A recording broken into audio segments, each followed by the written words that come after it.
At some point, most men realize something, not all at once. It doesn't arrive like a headline. It comes in slowly, quietly.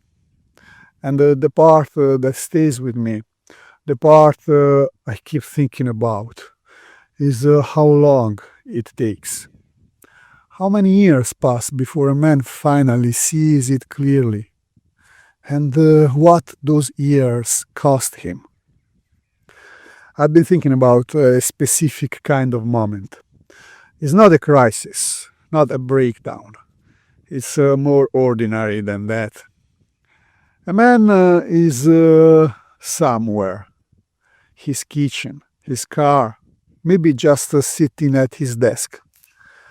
And a thought arises that he can't quite push away. I've been living for other people's version of my life. It doesn't come with anger. That's the thing. It comes with something quieter, a kind of tired clarity. Like he's been carrying something heavy for a very long time, and only now he realizes he was allowed to set it down. But the weight has been there so long, he doesn't know who he is without it. And here is what makes it so hard to see in real time. Everything looks fine from the outside. He has a life, a real one. Work that pays, relationships that function, days that fill up. And he's not ungrateful. He knows what he has.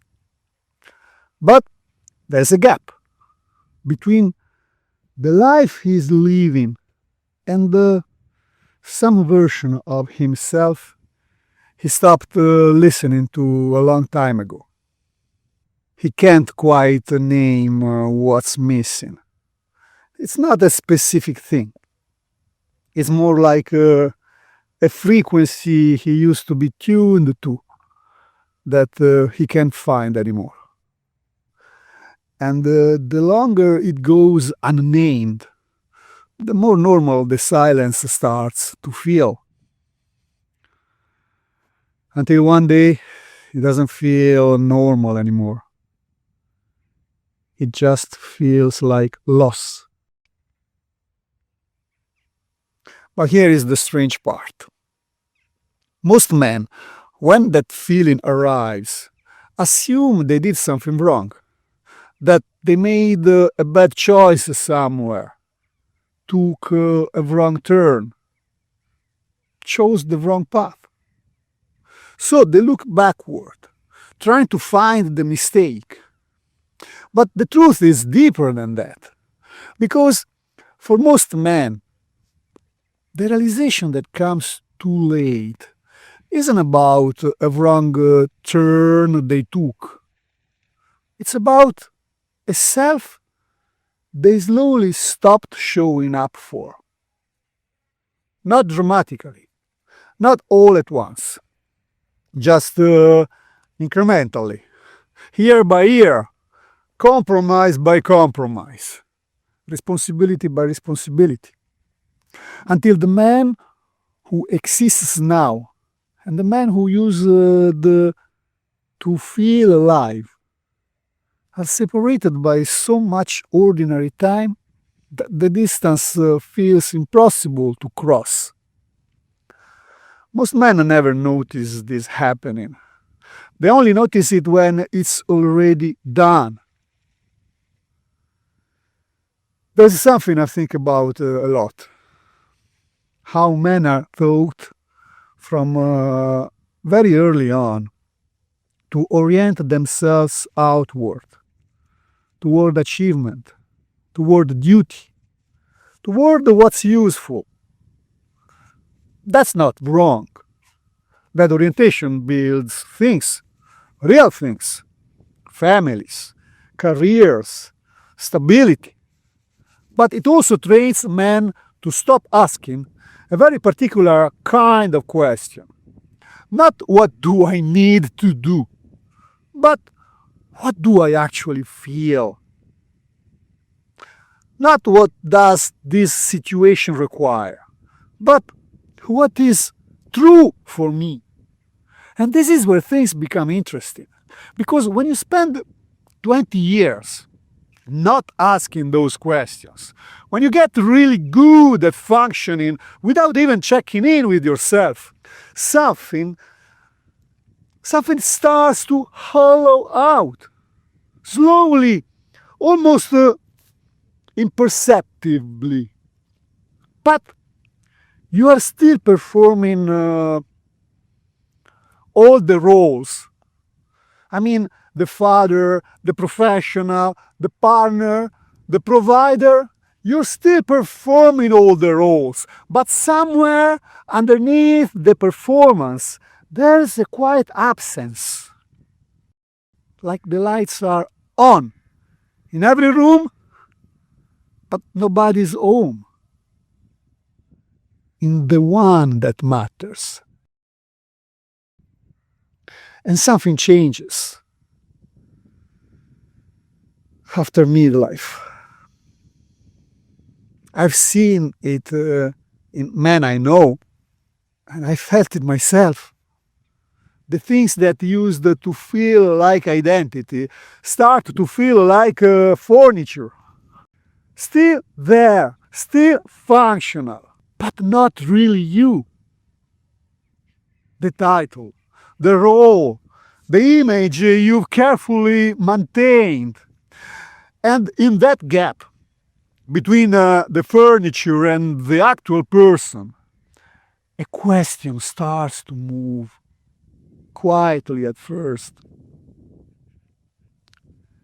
If none of this was here tomorrow, who would I be? Not as a crisis, just as a real question. And most men don't sit with that question because it's uncomfortable.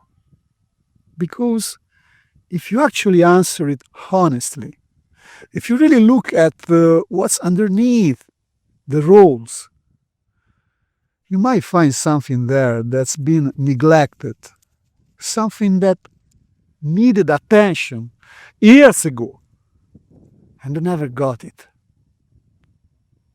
And confronting that isn't easy. But avoiding it is how men get to 55 or 60 and feel like strangers to themselves. Here is what I have come to believe. The realization that comes too late for most men isn't really about regret. It's not just regret. It's about recognition. The moment a man finally recognizes that his inner life, his actual interior, needed the same care and attention he gave everything else. His work, his health, his obligations. But the interior got none of that. Because men aren't taught that it matters. We're taught to manage, to endure, to push through. And pushing through sometimes is exactly right, because life requires that. But there's a difference between pushing through something difficult and pushing through yourself. And a lot of men spend decades doing the second, while telling themselves it's the first. They're not avoiding life. They're just avoiding that part of life that asks the hardest questions. What do I want? What did I give up that I didn't have to? What was I afraid to want? Because wanting it felt selfish. Most men never sit with those questions long enough to answer them. And that's the realization that comes too late.